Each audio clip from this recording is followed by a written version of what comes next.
नमस्कार। आज का हमारा विषय है चित्र वर्णन। वाक्यों में चित्र वर्णन किस प्रकार करें, खासकर कक्षा दूसरी और तीसरी के लिए। तो चलिए देखते हैं चित्र वर्णन किसे कहते हैं, यानी किसकी परिभाषा क्या है।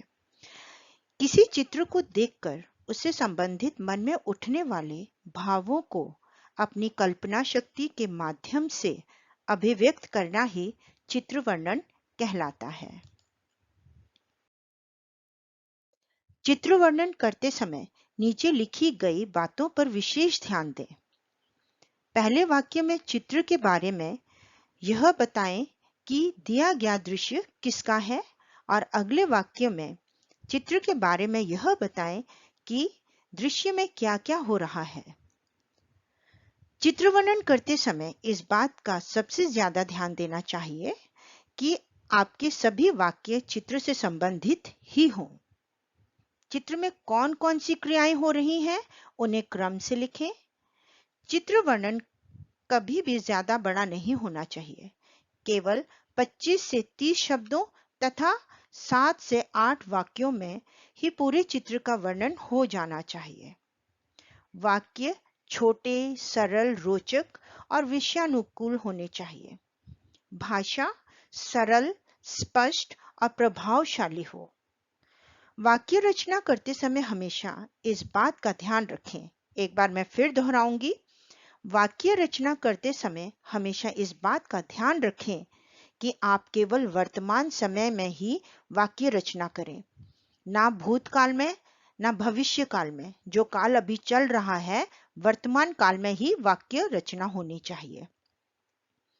चित्र वर्णन करने के लिए अपनी सोच को क्रिएटिव करने की जरूरत होती है, क्योंकि अपने भावों और विचारों को जितना अच्छे से हम बता पाते हैं, उतना ही अच्छा हमारा चित्र वर्णन होता है।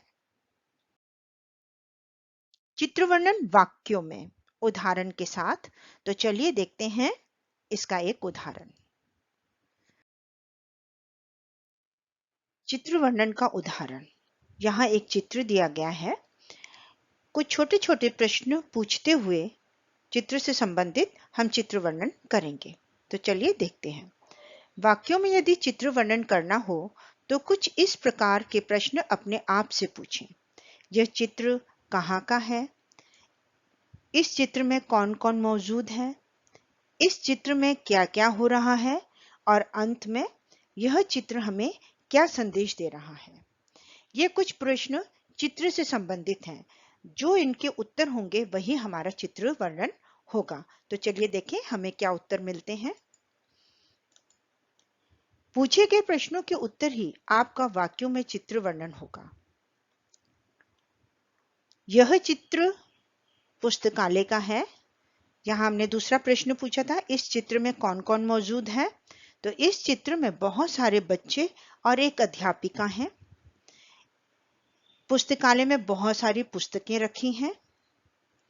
इस तीसरा प्रश्न हमने पूछा था, इस चित्र में क्या क्या हो रहा है? तो इसका उत्तर हमें मिला, एक बच्चा बैठकर पुस्तक पढ़ रहा है।